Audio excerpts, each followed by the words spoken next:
In 1686, I don't know why I said it like, in a world. In a world. Okay, sorry. We're butts. In 1686, King Louis XIV of France underwent a surgery that wasn't just the first successful surgery ever for his specific issue, but also one of the first successful surgeries ever at all. Surgery was so rare at the time that a surgeon was actually just called a surgeon barber because it was just an extra thing that barbers would use their sharp knives for to make some money on the side. So how did King Louis XIV end up not just alive but fixed after his particular surgery? It was a long process that involved a lot of practice on unwilling inmates from the local prison before Louis underwent an hours-long procedure without anesthesia. Despite the pain of that, Louis was so thrilled to be healed that he insisted surgery be integrated into university studies in what eventually became the Royal Academy of Surgery in France. This episode, I'm giving you just the gist of how King Louis XIV's anal fistula led to the development of modern surgery as we know it today. Yay! Hooray! Butt stuff! Beep boop, beep boop, beep boop. A Just the Network production. Beep boop boop. That sounds good. Take it away, me.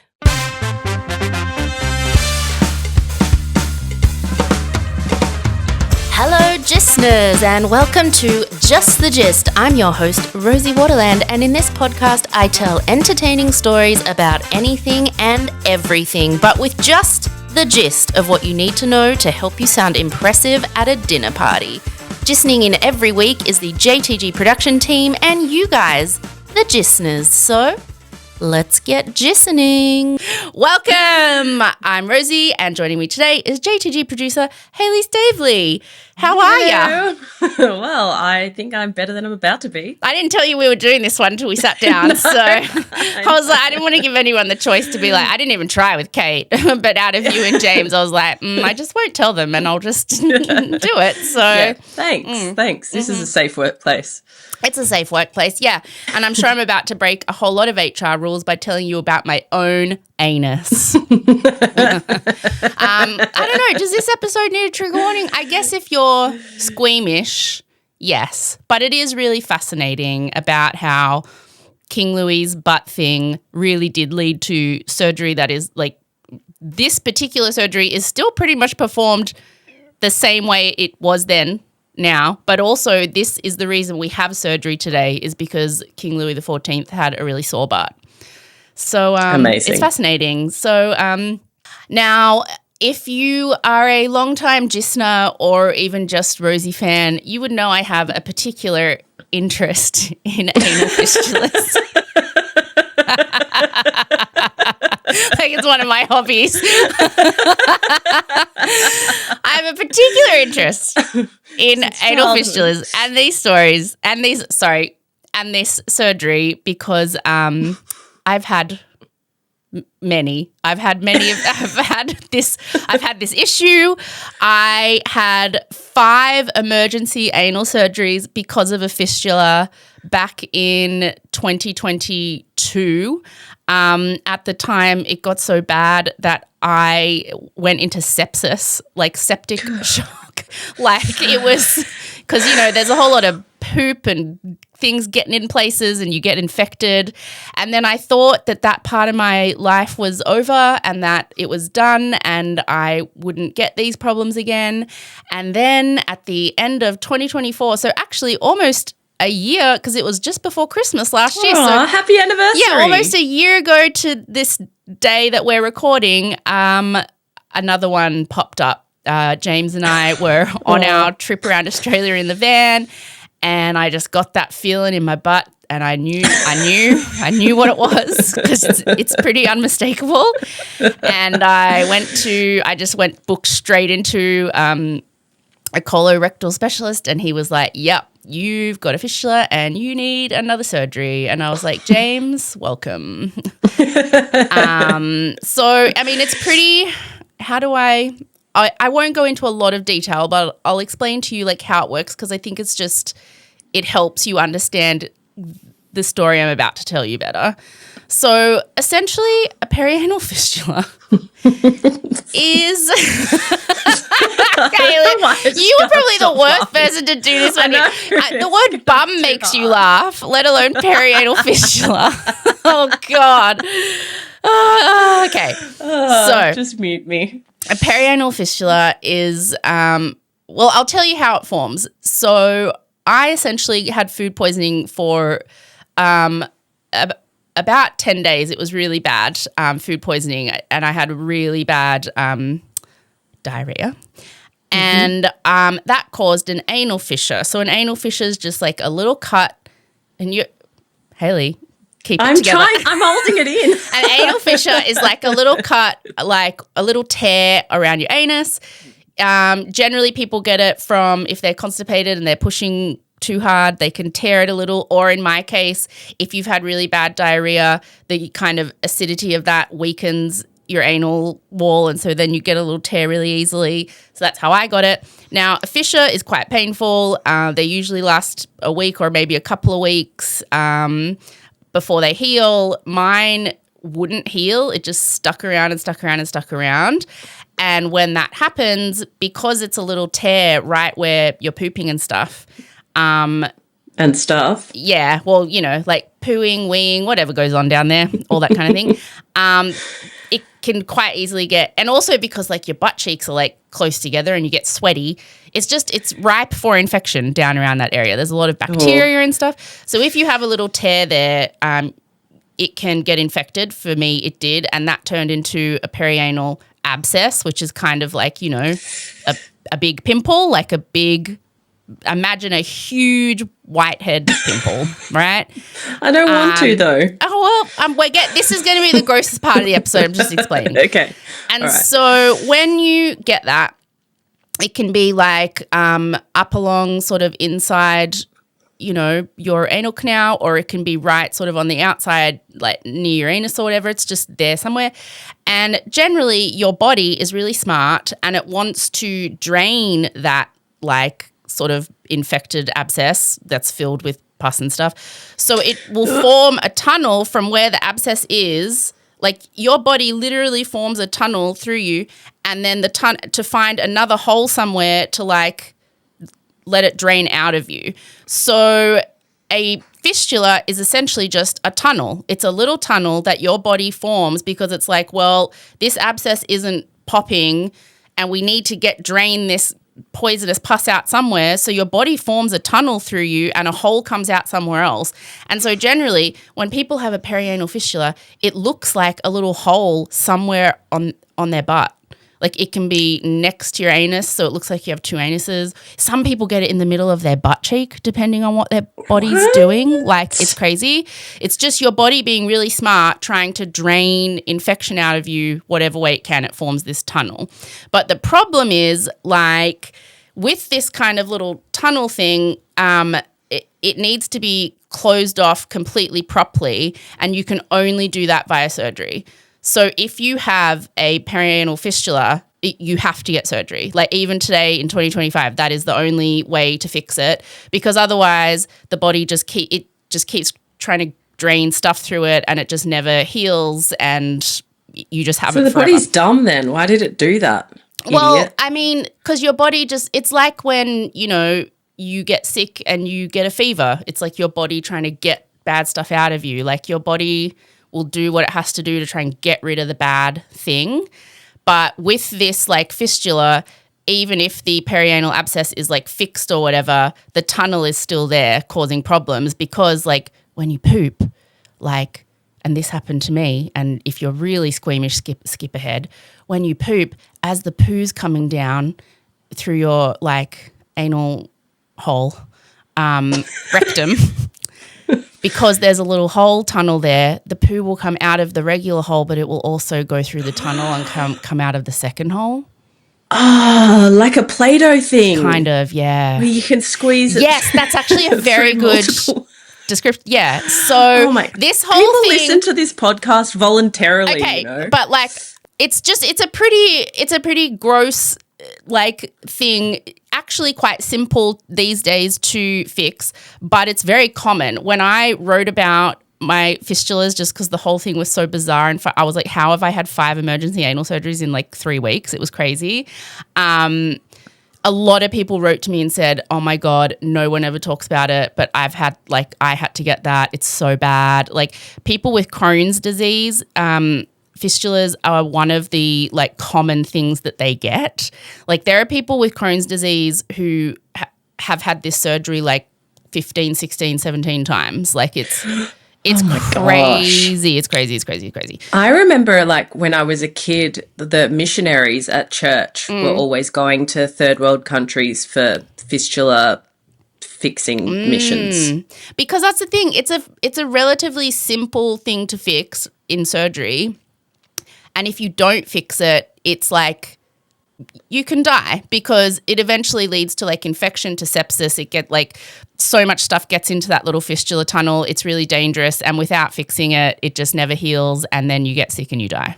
So it's relatively easy to fix, but and very common. So like how big is the hole? Small. It's not like, it varies. I remember mine was very close to my anus, and I'm sorry, I can't believe we're going into this detail. And it was like probably about half the size of like my pinky nail. Because I'm looking at this straw. Maybe about the size of a straw opening. But sometimes bigger, sometimes smaller. It's just your body going, there's pus in here, I need to get it out, and that is the way to get it out. But that's crazy. So, like, you can see it. Well, I mean, like, see. You can't, well, I mean, with a mirror, I could see it. I couldn't really bend down and see it, but like, like it's a visible second hole. Yeah. That's crazy. I mean, thought it was like a pinprick it can be. That you couldn't really see. I mean, imagine having a big pimple on your face, a huge big pimple that I don't know what that would be like. Yeah, I bet. That won't pop, it won't burst. And then because there's all this like pus in it and it's like a big pussy pimple, like a big gross whitehead that won't burst, your body is like, well, I need to get this out somehow, and if it's not bursting there, then it forms a little tunnel to somewhere else in your face with a hole, and then it starts draining the pimple out that way. It's just like that, but down around your butt. And if you skipped ahead, welcome back. Good decision. Although I will say, look, I know this is full frontal, and for a lot of people it makes them quite squeamish, but like I said, when I talk about this stuff, so many people are like, that's happened to me, and like it's such a relief to hear someone else talking about it because it's way more common than you think. Or B, it hasn't happened to them, but they just do find it really interesting, like because it's a very it is really interesting. I'm like complaining and squirming, but then I'm asking more in-depth questions. So anyway, that is essentially what I have had, and I hope I never get one again. I got tested for Crohn's. Thank God I don't have it. I think mine was just unlucky. But that is what King Louis XIV gets, and that's what leads to all of this. So here we go. It's 1686. King Louis XIV is 48 years old, and he's been king since he was 5 years old, so he is a very special little boy. That's very so special weird little boy. And also, fun fact, this king is the king that Leo DiCaprio plays in Man in the Iron Mask. Oh. So that's Louis XIV. That's who we're talking about here. So his mother had suffered a lot of miscarriages and stillbirths, as, you know, a lot of women did back then. And so the fact that he survived infancy meant that he's like obsessively doted on, not just by her, but by everyone. She convinces him that he's the divine leader. He's anointed by God. He's the center of the universe. As such, he picks the sun as his royal symbol, and he calls himself the Sun King. So, getting Andrew vibes. Yeah, very humble man. So we have a pretty detailed account of his medical history because his physicians recorded everything in a daily medical diary because he was the king. And he had what was a lot of pretty common stuff at the time, like boils and gout and dental abscesses and like all that kind of stuff.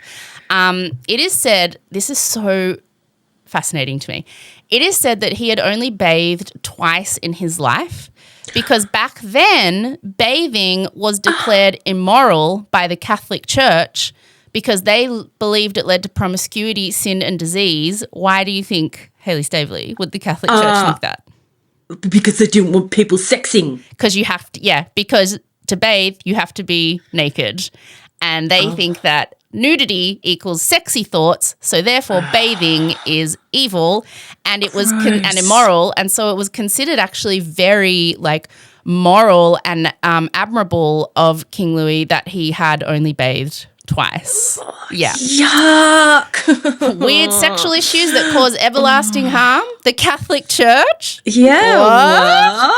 And also, to be honest, water was pretty gross itself back then because they didn't use different water for different things. So like toilet, bathing, cooking, it's all just one big slosh. And I whinge about like the internet and, you know, AI and stuff. Yeah. And I'm like, AI slop. Maybe it's okay. Yeah. Maybe it's okay. I'd prefer AI slop to this literal slop. Literal slop. Yeah. So they had figured out at the time that the water made people sick, but rather than think like, I wonder why, let's like start not using toilet water to cook our food.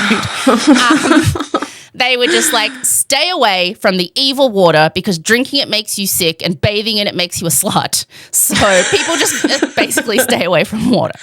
Yeah. So King Louis XIV had apparently only bathed twice in his 48 years. The Russian ambassador to France said at the time that Louis stunk like a wild animal. Yeah. And these are obviously not the best conditions to help prevent health issues. There's just bacteria and infection.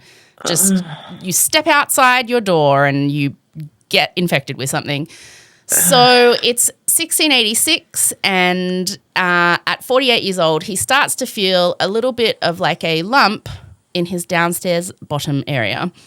And it's noted by his doctors in his health diary that on 15th of January, His Majesty complained of a small lump in his crotch, 2 finger breadths in front of the anus, which was not painful to the touch, with no redness or throbbing.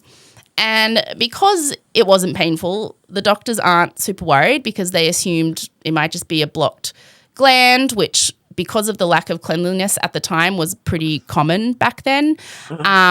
You know, like I said before, just how the pores on your face can get clogged with dirt and form a pimple, like the same can happen in the glands around the butt. They get, you know, clogged with poop or sweat or whatever, and it causes a bit of a blockage.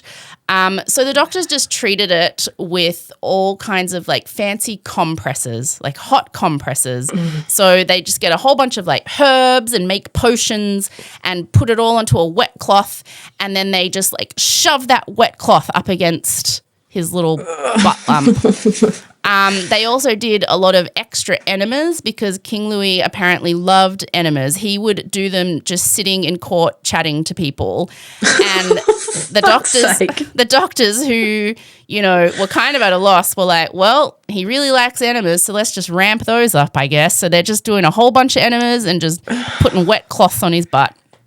And that's because, like, doctors literally knew nothing at the time, really. Medicine was not good in 1686. Most common medical practice at the time had been developed with God in mind. So it was all to do with, like, evil spirits getting in you and having to get them out and stuff like that. And it hadn't evolved much past there. And also doctors would only deal with stuff on the outside of the body. So they had like their little compression potions and their cloths and their tonics and their prayers. But anything more serious than that, like if you needed to do anything inside the body, like cutting or like anything like that, that was considered way too undignified and barbaric for a doctor to do because a doctor was considered a very respectable profession. And surgeons didn't exist as a standalone profession. They were barber surgeons. And basically this was because the barbers, who were the ones who cut everybody's hair, so they're very good with knives and razors. And so they started. That's enough. Yeah, they were like, well, they're good at that. And they started doing all the undignified medical things that needed to be done because doctors refused to do them. So you could go did they not have butchers? Like, I mean, that maybe would feel like a more. We very easily could have had butcher surgeons or like chef surgeons, but for whatever reason, the barbers were the ones who took up this extra sort of bit of work. So you could go to the local barber and get a haircut and also get like a rotten tooth extracted or like stitches or bloodletting. You know how they used to think, you just cut someone and let blood out and that'll fix them. So that was what the doctors wouldn't even do that. That's all that stuff a barber surgeon would do, all of that kind of thing. Doctors back then were just like the same as my kids playing doctor now. Yes, like pretty much. They don't know what they're doing and they just put stuff on you and go, yep, you're fixed. Or like a lot of GPs, TBH, these days. Look. Shots fired. Some doctors have to come last in their class. That is true. I'm just saying. As someone who grew up with not a lot of money, I've been to a lot of clueless GPs in my time. Sketchy GPs. I actually had a GP once get out a book to look up the symptoms of tonsillitis. And I was like, I could just tell you that I have tonsillitis. Especially as women as well, the amount of GPs who are like, are you sure it's not your period? It's probably anxiety. Yeah. So King Louis XIV's doctors were kind of like that, and they were just putting tonics and hot compresses on his butt lump and giving him lots of enemas because they knew he liked that, and they're just recording it all in the health diary. But nothing they were doing was working, and eventually, because they're not treating whatever this little lump was, which was probably just a fissure that was a bit inflamed, it turns into a perianal abscess inside his anal canal, which is just a big pus-filled boil up inside his anal canal. And this is where things get dangerous because anal fistulas were an extremely common cause of death at the time because, like I said, once you get one, today even still, you need surgery. And back then, because there was no surgery for this or any surgery for anything really, there was nothing that could be done once you got an anal fistula. And because they don't go away on their own, if you get one, it will eventually get infected and you will die. Like, it's kind of a death sentence to get one. So a perianal abscess is the first sign that you may get an anal fistula unless that abscess gets fixed. So now, like, King Louis is in a potentially very dangerous situation. And when they tell him that he has this perianal abscess, he is pissed off because it's been like more than a month, and what started as this little lump, it's just grown into this painful abscess. He's struggling to sit. He can't like ride a horse, which is their main way of getting around. The pain is bad, and I will tell you, the pain is really bad. Like, I've never been in more pain than when I dealt with this issue. And can they just pop it from the outside, like drain it? Yeah, we're getting there.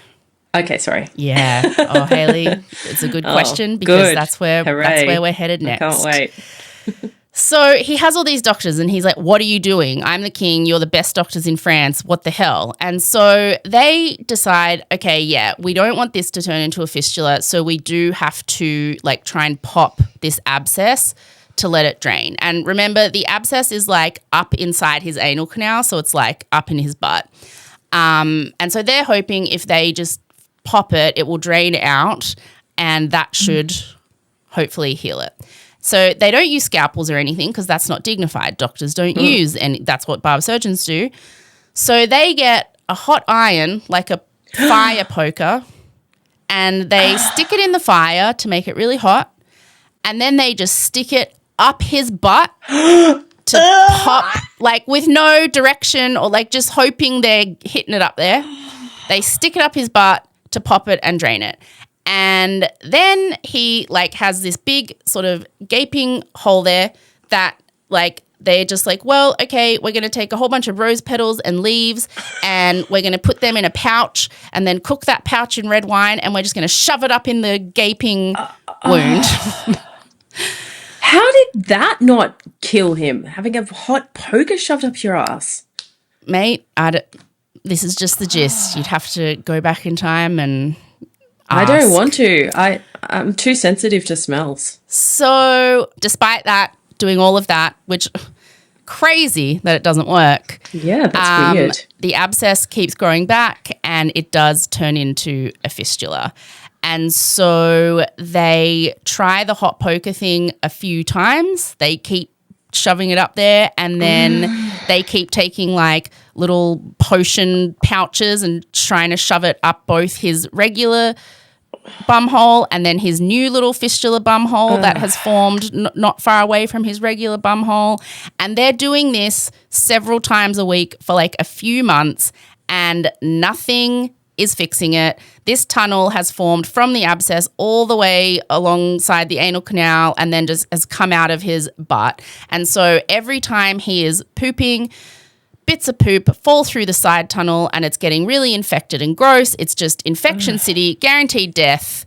There's nothing they can do. He has a fistula. He's going to die. But King Louis XIV is like, not today, mofos.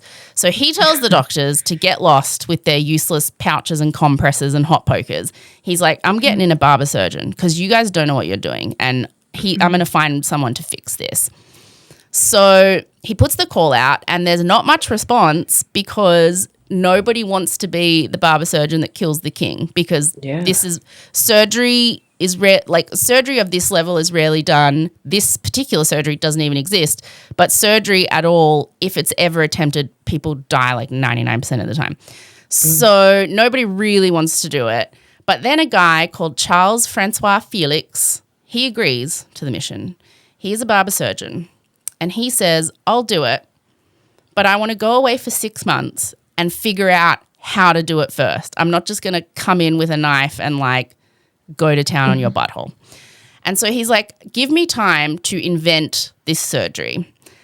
They understand what needs to be done. It's just that they've never like gone through the act of doing it. They understand that what they need to do is like close off this tunnel so that bacteria can stop getting in it. It stops getting infected. Everything goes back to normal. They need to somehow close off the fistula tunnel. So they know they have to do that. They know that then they need to just clear it all out, clean the wound, stop it getting infected. But they have no idea how to do it because that's a surgery that is like deep up in someone's rectum. They have no idea how to do it. They don't even know what's in there. Not really. And so Francois Felix is like, give me 6 months. I will figure this out. I'm surprised he had 6 months. Yeah, I know. I think because he's the king and they keep clearing it for him. Like, so they keep like sticking the hot poker and doing enemas and like he probably is living a lot longer than regular people would. So in order to figure it out, King Louis XIV says to Monsieur Felix, I'll give you access to the city's prisons and all the hospitals. And you can just experiment and operate on as many prisoners and like indigent patients' butts that you would like. And Felix is like, great, thanks, I'll do it, because he doesn't want to risk. He's got lots of ideas about how to make it work, but how do you know unless you try it? So it said about 75 men were killed by Francois Felix during his anal surgery practice. One guy lived.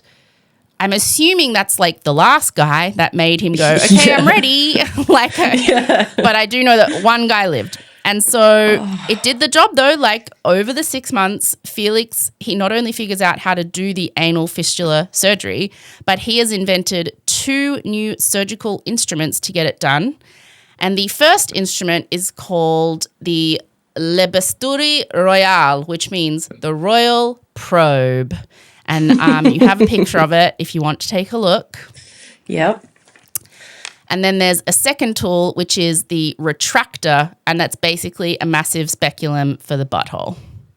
Ooh. Yeah. If I just saw pictures of those, I mean, the second one, I feel like I might have thought was something medically. Yeah. But the first one looks like a weird hair clip or something. It looks like what's that thing that death carries?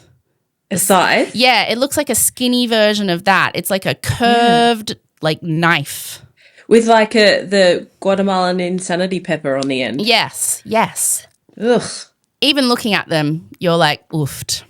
Yeah. This is what was he doing to those 75 men to figure out that he needed a curved knife? And how did he get them to hold long? still? Like, if you're a prisoner and, okay, he's just killed like 70 people trying this stuff. People would have held How are you holding still for that? They'd have to hold them down, right? They'd have to hold them down, surely. Yeah, okay. So then he's ready to do it on King Louis XIV. So at 7 a.m. on the 18th of November, 1686, King Louis is taken into the chamber attached to his bedroom. And I don't know if it was named this after because of this surgery or if it was just a coincidence that it's called this, but the chamber is called Le Salon de l'Oeil de Boeuf, which means the bullseye salon. So before or after, I'm not. If you know, let us know. Yeah, I'm going with after. Also, I feel like the 18th of November should be like a gist like holiday. We should celebrate it each year. Well, it's the reason I'm alive. Yeah. Yeah. I eventually got this surgery thanks to this king and those 75 guys. So getting surgery at the time was basically unheard of and quite undignified. So this was all kept very secret. Only a few important people and Louis's doctors knew that he was attempting this. And, of course, the barber surgeon, Monsieur Felix, who at this point I would say is a serial killer, to be honest. Yes. Like a major one. So the king is given a pre-operative enema, and he apparently was really interested in the tools that Monsieur Felix had invented, and he's chatting with Monsieur Felix about them. Then he lays down on his side, looking out the window at the beautiful gardens outside. A pillow is placed under his stomach, and two assistants hold him down and hold his legs apart. There is no anesthesia. There is no anesthesia. There is nothing. King Louis XIV is about to get anal surgery, fully awake, with no pain relief.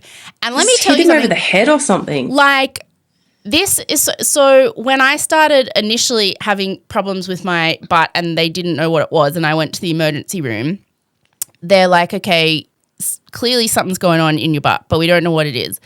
It is so painful doing like butt stuff, like surgery wise, that they have to, they can't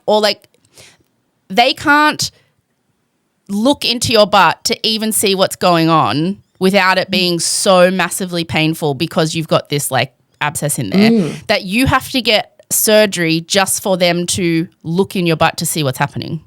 Like, that's crazy. So so you have to get put under general anesthesia and get surgery just so they can like look in there to confirm you have a fistula or a abscess or whatever.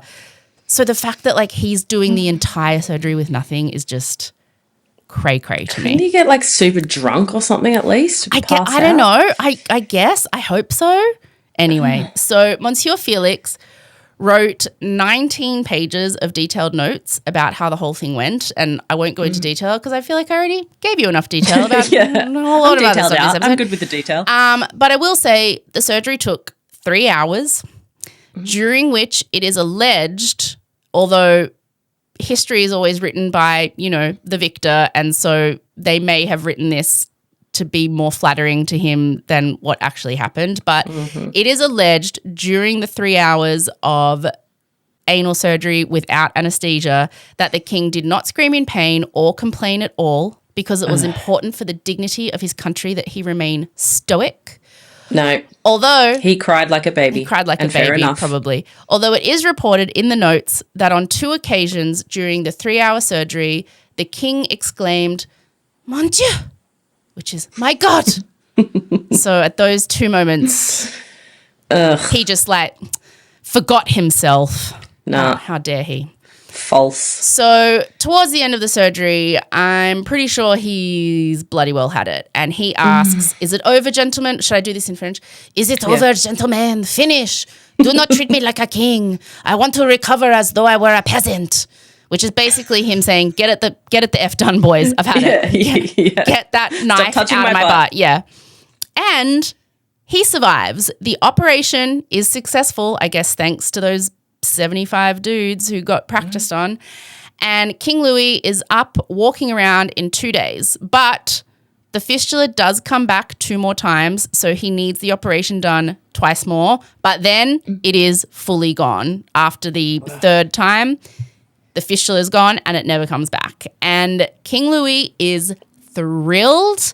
He gives barber surgeon Felix gazillions of dollars and land and a mansion, just takes care of him for life, and Felix immediately retires and never performs surgery again. I think he was the only one smart enough to realize that, mate, do this once and you're good to go. Like, it's a big risk, but it's like a big reward if it pays off. Yeah. But can you imagine how bad that would have smelt, having to be that close? I mean, even like a healthy butthole in that time. Yeah, Hayley. An infected butthole? I can imagine how bad that would smell. I can. Yeah.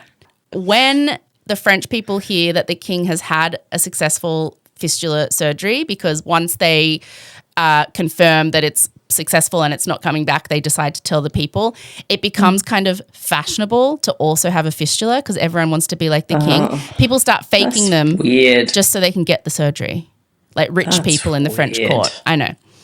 But an actually useful thing that happens from hearing about his successful surgery is that the people of France start to respect surgery as an important skill that saved the life of their king and an important part of medicine, and not just a barbaric, undignified thing that barbers do. And so King Louis XIV donates a lot of money to the country's medical school to set up a surgery faculty, which had not been part of it.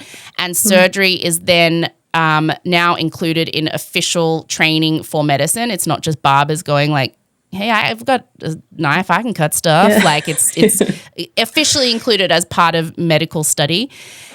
He establishes the official French position of chief royal surgeon, who is basically the leading expert on surgery in the country at any one time.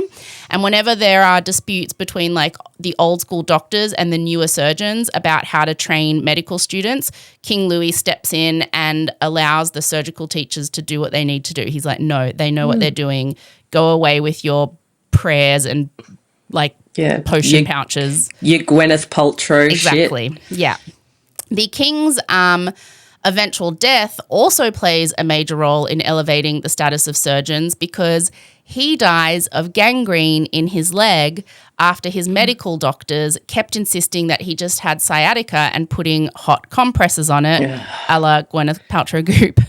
And by the time surgeons came and saw it, it was too late. And so people really thought if surgeons had been the ones to treat the king and not doctors, they would have amputated and he'd still be alive. So that leads to a huge surge of even more respect for surgery as a legitimate practice. And all of this led to France getting a reputation as being the best place to get surgery in the world. People would come from all over the world to be operated on by French surgeons, as King Louis's faith and investment in them meant that they were the best. And eventually, the Royal Academy of Surgery opens in Paris, and it's at the forefront of developing modern surgery as we know it today. So King Louis XIV's anal fistula is the reason we now have modern surgery.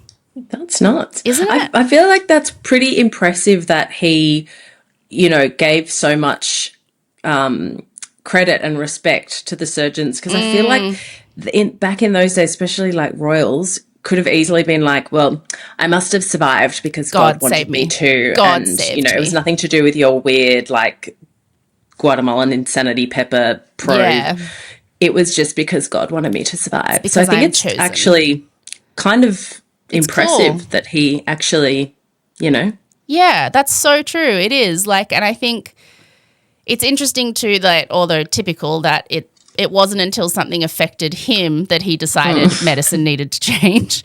Like I kind of like, because like I said, dying of an anal fistula was like an incredibly common thing because it was just people got them all the time and there was nothing to be done until he got one. And then he was like, well, maybe there is something to be done. Yeah. Has anyone looked into this? Has anyone looked into this? Because it's affecting me now. So, I think that's such a good point. Like he could have so easily just been like, well, it was the Lord because I'm the Sun King. Of course, I would be the first person to survive this. I'm a special little boy.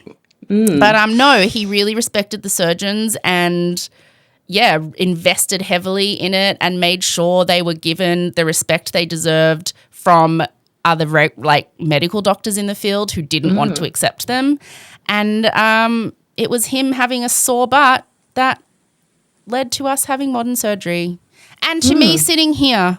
So basically that was just the gist of how King Louis XIV's anal fistula led to me being alive and able to tell you the story of that. So the reason we have just the gist. 2020, I think this is going out in 2026. Yes, yes, exactly. Just the gist is that it exists because of King Louis XIV's anal fistula. Yeah. And MVP. I think that should be on every letterhead. Yeah. It should be on the website.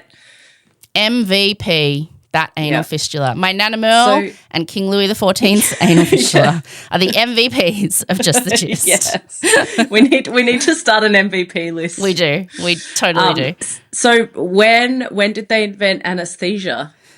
Mate, this is just the gist. You know better than to ask me for extra detailed questions. Sometimes I ask you questions and you're like, oh, yes. And then you have 18 pages of information. I know, I usually do. But honestly, that's more of a general surgery thing rather than I think, from my I'm Googling it, but I'm also like, from what I understand, wasn't it like poppies led to like like they just used to heroin them out. Even in medieval times, I think they had like what they called milk of the poppy, and so that would kind of heroin people out. And then I think it was like more kind of stuff than that. And then 1842, Dr. Crawford Long used ether for surgery, though he did it privately. So ether was anesthesia. Or was that thing people put on a handkerchief and then put in front of someone's face to knock them out? Interesting. So, like, a couple of 100 years more of unsedated, unanesthetized butt surgeries. And all kinds of surgeries. Like, it's, man. People were different back then. You got to do what you got to do. And yet here we are today, like, we would not dream of amputating a person's leg now, but when it comes to childbirth, we're still like, how dare you? How dare you want pain relief? Your body is supposed to do this. Yeah, it's like, well, our body used to survive this kind of thing. Look at King Louis XIV. What does anyone need anesthesia I would for? have died when I had the twins. I would have died and Theo would have died. Yeah, see? Back in the day. But even without it being a dangerous birth, like, what? Can't you just have anesthesia? Like, why? Yeah. Have anesthesia, man. Get the epidural. Get the epidural. I mean, my kids are like, bump into a corner of a door and they're like, I need Panadol. And Whereas James is one of those people who will literally have a splitting headache for 3 days and I'm like, take a Panadol. And he's like, no, it's fine. He just won't. I don't know. I'm like, okay, mate. That's what I do, but it's more because I forget. Yeah. My mum will be like, have you had like some Panadol and Nurofen? I'll be like, oh yeah, that exists. I got really good at advocating for pain relief actually during this butt stuff. And I did find, interestingly, they were like, because surgeons and surgeries and particularly women's pain, they're very weird about prescribing like opioids or like, oxycodone is the kind of thing you need when you've had a really like painful surgery or whatever. And because of like opioid addiction, doctors get very weird about it. But, it is a legitimate like kind of miracle medication for people who are experiencing extreme pain as long as it's administered correctly. But that's a whole other thing. But they're often very unwilling to give it to women when they need it, which is also a whole other thing. But it was funny during my butt surgeries, it's like they just know it's bad. They're like, however much you need, here you go. And then like that made me realize later, like for example, when I had my like hip done and other things, I was very like good at going, no, I'm allowed to have pain relief for this surgery. Like I know I know when you think it's serious, which of course men think like a butt thing is serious because they also have a butt. So they're like, oh yeah, like that would be really bad and painful. But when it comes to like a vag thing, they're like, just have you gone for a walk? Have you tried a Panadol? But when they take some deep breaths. When they also have a butt, they're like, oh my God, I can't even imagine. Here's all the pain relief you need. Like it's anyway. That was that. Just the gist. Yay! Hooray! Thank you. Cool. Bye, everyone. Thanks. Thank you for listening to Just the Gist, a Just the Network production. Executive produced and hosted by me, Rosie Waterland. Produced and edited by James Joseph with additional production support from JTG team Kate Lieber and Hayley Stavely and Acast legends Guy Scott Wilson and Simon McDermott. Looking for breaking news? It drops on the Just the Gist Patreon every Tuesday, along with a whole lot of other bonus audio, video, and behind-the-scenes content, which you can access for just $1, $1 a week by clicking the link in the show notes or searching Just the Gist Podcast on Patreon. Follow Just the Gist on Instagram and TikTok at Just the Gist Podcast, and watch the video version of every episode on our YouTube channel, also at, funnily enough, Just the Gist Podcast. Follow Rosie, that's me, in all of the places at Rosie Waterland. Want to give us a suggestion? Tell Rosie to stop singing so much? Email us at hello@justthegist.com.au. Thank you as always for listening. Now go say something impressive at a dinner party. Bye.